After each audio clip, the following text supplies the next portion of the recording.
महिमा एक गरीब परिवार में पैदा हुई थी। उसके माता पिता ने बहुत मेहनत से उसकी शादी के लिए दहेज जोड़ा था, लेकिन अब भी महिमा की शादी के लिए और पैसे की जरूरत पड़ने पर उन लोगों को अपना घर गिरवी रखना पड़ा। फिर भी महिमा की शादी में वो बारातियों के लिए कूलर का इंतजाम नहीं कर पाए, जिसकी वजह से महिमा की सासू माँ बहुत नाराज हुई थी। कितनी गर्मी है रे, ये लोग बारातियों के लिए कूलर भी नहीं लगा सकते। कैसी गरीब घर में शादी कर दी मैंने अपने बेटे की। बहन जी, हमने बहुत मुश्किलों से महिमा की शादी के लिए दहेज का इंतजाम किया है। अब हम इतना ही कर सकते थे। कोई भी गरीब इतना गरीब तो नहीं होता, बस थोड़ा और कर्ज ले लेते।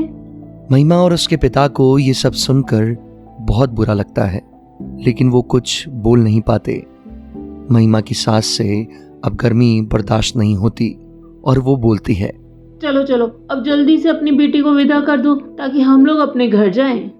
महिमा और उसके पिता विदाई की बात सुनकर दुखी हो जाते हैं और महिमा रोने लगती है। रो मत बेटी, एक दिन तो सबको ससुराल जाना ही होता है। ये सब देखकर महिमा की सास बोलती है, लगता है यहाँ बहुत टाइम लगने वाला है। मैं तो जाकर एसी वाली कार में बैठ जाती हूँ। महिमा की सास जाकर एसी वाली कार में बैठ जाती है और ड्राइवर को बोलती है, एसी चला दो। ड्राइवर एसी चला देता है। कुछ देर बाद महिमा और उसका पति मोहित भी कार में आकर बैठ जाते हैं और फिर महिमा अपने पीहर से विदा होकर ससुराल में आ जाती है। ससुराल में महिमा की ननद उसका बहुत अच्छे से स्वागत करती है। अभी घर प्रवेश करो, आपका अपने घर में आपका स्वागत है। महिमा घर के अंदर जाती है और अपने ससुराल को पहली बार देखती है।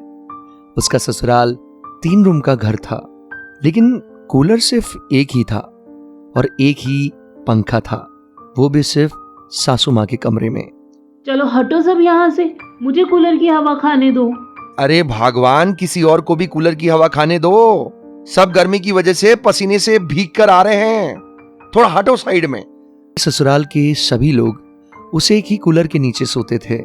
महिमा भी रात को सभी के साथ वहीं सो गई, लेकिन कूलर से दूर होने के कारण न तो उसे अच्छे से हवा लगी और न ही नींद आई। अरे यार, मुझे तो बहुत गर्मी लग रही है, पर क्या करूं, किसी को बोल भी नहीं सकते। महिमा जैसे तैसे करके थोड़ी देर के लिए सो जाती है। महिमा अगली सुबह जल्दी उठकर घर के कामों में लग गई। जैसे ही कुछ दिन और निकल जाते हैं, महिमा अपने ससुराल में एडजस्ट होने की कोशिश करती है। वो सारा दिन घर के काम में लगी रहती है। एक दिन ऐसे ही महिमा भरी धूप में बर्तन साफ करके घर में आती है और कूलर के सामने आकर बैठ जाती है। इतने में महिमा की सास वहां आती है। ओ महारानी, तू क्यों कूलर के सामने बैठी है? ये कूलर अपने बाप के घर से लाई है। चल हट यहाँ से। माँ जी, बहुत पसीने आ रहे थे, इसलिए थोड़ी देर कूलर के सामने बैठ गई थी। अच्छा, फिर इसका बिल तेरा बाप देगा क्या?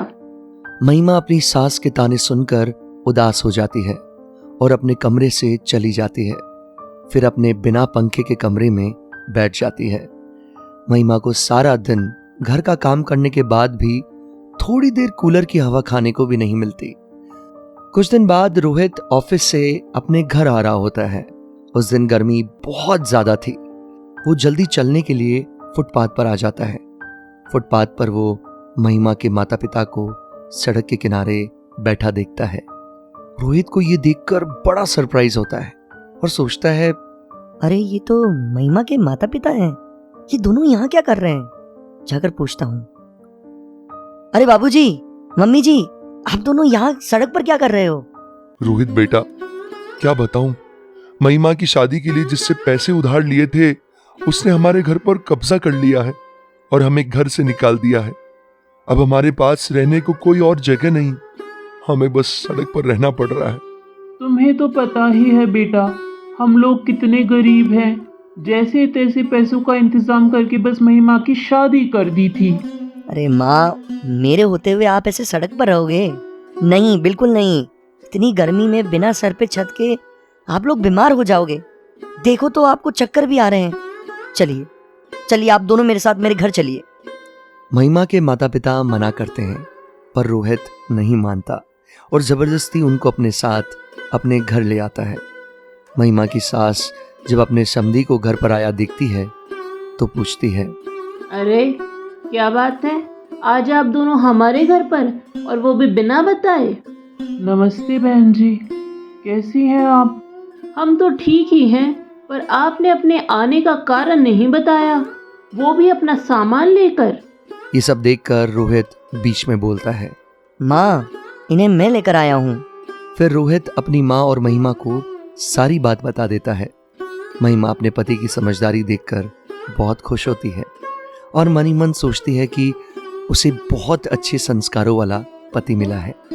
लेकिन महिमा की सास को ये कुछ अच्छा नहीं लगता और वो बोलती है, अरे तू इन्हें यहाँ क्यों लेकर के आया है? हमारा ही गुजारा बड़ी मुश्किल से होता है और तू इन दोनों का भी बोझ अपने ऊपर ले लेगा। माँ, ये कोई पराये थोड़ी ही हैं। जैसे हम रहते हैं वैसे ये भी यहाँ रह लेंगे। इन्हें आज हमारी जरूरत है, इन्हें ऐसे अकेला तो नहीं छोड़ सकते।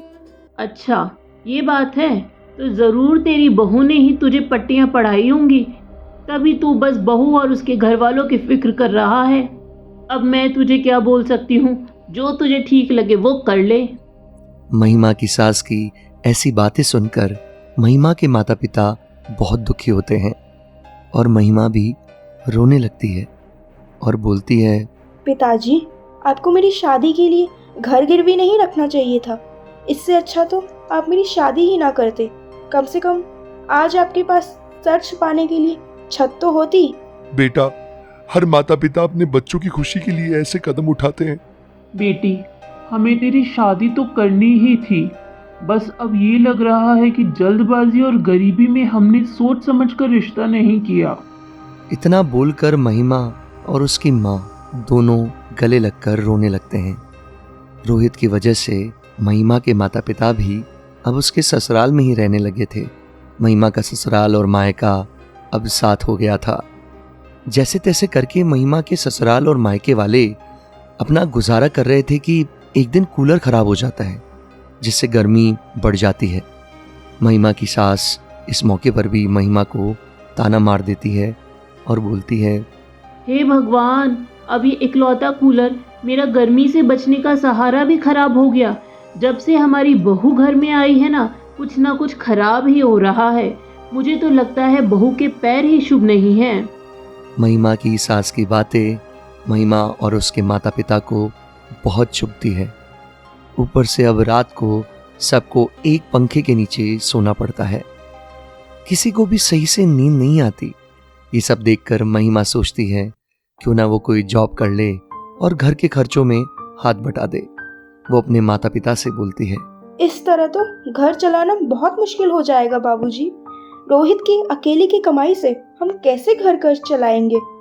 मैं सोच रही हूँ मैं भी नौकरी कर लूँ। महिमा अपने लिए नौकरी देखती है पर उसे ऑफिस में कोई जॉब नहीं मिलती।